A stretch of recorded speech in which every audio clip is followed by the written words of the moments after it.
मुख्यमंत्री मनोहर लाल खट्टर ने विपक्ष को खुला चैलेंज देते हुए कहा कि वर्तमान बीजेपी की सरकार सभी विपक्षी पार्टियों की सरकार से बेहतर काम कर रही है। उन्होंने विपक्ष पर निशाना साधते हुए कहा कि विपक्ष सरकार के खिलाफ गलत प्रचार कर रही है। प्रदेश में रिकॉर्ड जीडीपी की बढ़ोतरी हुई है, जबकि उसके मुकाबले कर्ज कम बढ़ा है। उन्होंने नवनियुक्त प्रदेश अध्यक्ष नायब सिंह सैनी को शुभकामनाएं दी और कहा कि आने वाले समय में लोकसभा, नगर निगम और विधानसभा के चुनाव मजबूती से लड़े जाएंगे। वहीं नायब सिंह सैनी ने कहा कि प्रदेश का हर कार्यकर्ता पार्टी से खुश है और आने वाले लोकसभा और विधानसभा चुनाव में हर एक कार्यकर्ता पार्टी के साथ दीवार की तरह खड़ा रहेगा। देखिए, हम इस प्रकार की नियुक्तियों में कभी राजनीति नहीं देखते। कौन कार्यकर्ता कैसा है, कब से है, उसका विचार कैसा है, वो जनता से कितना जुड़ा हुआ है, माटी से कितना जुड़ा हुआ है। नायब सिंह सैनी जी के बारे में आपको पुराने लोगों को ध्यान में होगा। ये कार्यालय तो नहीं बना था उस समय, सोनीपत रोड पर हमारा प्रदेश का कार्यालय था और सोनीपत रोड पर प्रदेश कार्यालय से काम शुरू किया। मैं सेंट्रल मंत्री होता था 94 में, और एक कार्यालय का काम संभालने वाले जैसे बाकी हमारे लोग हैं, उसी प्रकार से नायब सैनी इनका हमारा संबंध अम्बाला से आ गया था, हमारा यमुनानगर से आ गया था।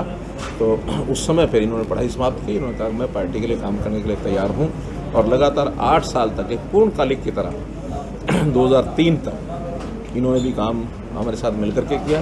3 में फिर मेरे पास दायित्व दूसरे और प्रदेशों का आ गया था।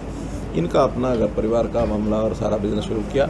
बाद में फिर इन्होंने विधानसभा का चुनाव लड़ा, फिर प्रदेश में मंत्री बने, बाद में लोकसभा का चुनाव लड़ा, मेंबर पार्लियामेंट बने। तो रूट से जुड़ा व्यक्ति, उसकी पहचान यहाँ भारतीय जनता पार्टी में जो पारखी लोग हैं वो करते हैं। ये कोई विषय नहीं होता कि हमने किस जाति को कैसे करना। आखिर जाति तो किसी न किसी की हर कोई होती है, तो जाति होती है तो जातियों के हिसाब से राजनीति नहीं करनी होती। हाँ, अगर जाति के नाते, जैसा मोदी जी ने कहा, हमारी 2 ही जातियाँ हैं, एक अमीर है, गरीब है। आपके पास वित्त मंत्रालय भी है, प्रदेश की एसजीडीपी और पर कैपिटा इनकम का क्या स्टेटस है? देखिए, पर कैपिटा इनकम हमारी 2,95,000 रुपया इस समय पहुंच चुकी है। जो आज से 8-9 साल पहले जो भूपेंद्र सिंह हुड्डा छोड़ के गए थे, वो 1,35,000 छोड़ के गए थे।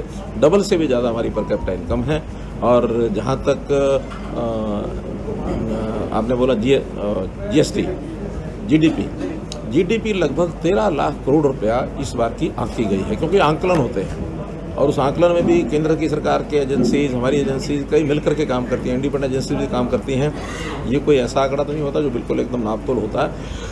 एक अनुमान होते हैं, और इस अनुमान में हमारी जीडीपी, और जीडीपी से ही पर कैपिटा इनकम निकलती है, जीडीपी डिवाइडेड बाय पॉपुलेशन वो निकलती है। हाँ, जहाँ तक collection of GST per capita collection है, वो जितने बड़े राज्य में Haryana is the number 1 the best.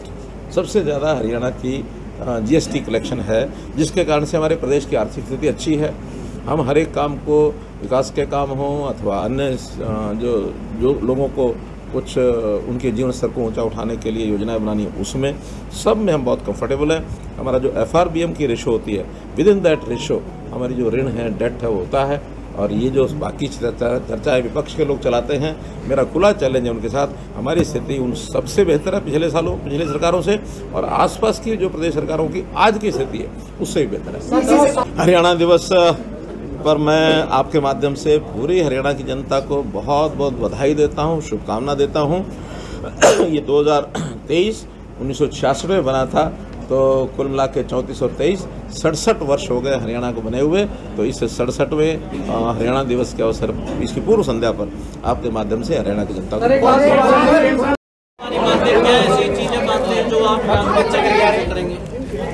देखिए, क्योंकि भारतीय जनता पार्टी में एक टीम वर्क है और उस टीम वर्क के तहत बैठ करके जो निर्णय होंगे, उस निर्णय के आधार के ऊपर सबका साथ, जो आदरणीय प्रधानमंत्री जी का एक मंत्र हमें दिया है, सबका साथ, सबका विकास, सबका प्रयास और सबका विश्वास, उसको लेकर के हम जानते हैं कि कुछ कमी रह गई है जिसे आप... कोई कमी नहीं रही। धनखड़ जी ने जबरदस्त तरीके से संगठन को आगे बढ़ाया है। आज संगठन ने उसकी चाबी दी है। अब हम संगठन आदरणीय धनखड़ जी का सहयोग लेकर के इसको और आगे बढ़ाने का काम करेंगे। ये सतत प्रक्रिया चलती है। अच्छा, जिस तरह से आने वाले चुनाव के लिए क्या चुनौतियां मानते हैं? क्या आप मानते हैं प्रदेश में एंटी इनकम्बेंसी है? कोई एंटी इनकम्बेंसी नहीं है। हर गांव के अंदर, हर व्यक्ति तक, दूर से दूर तक पहली बार लोगों को योजनाओं का डायरेक्ट लाभ मिल रहा है। एंटी इनकम्बेंसी अगर कहीं है तो विपक्ष के अंदर है। विपक्ष में एंटी इनकम्बेंसी है, जनता में एंटी इनकम्बेंसी नहीं है। सैनी साहब, हमेशा आपका कार्यकर्ता मायूस रहता है, गाहे बगाए ये कहता है कि उनकी कहीं सरकार में कोई सुनवाई नहीं होती है। आपके सामने कोई कार्यकर्ता मायूस नहीं है। हजारों की संख्या के अंदर आज कार्यकर्ता यहाँ पहुँचा, लाखों की संख्या के अंदर कार्यकर्ता पूरे प्रदेश के अंदर बैठा है।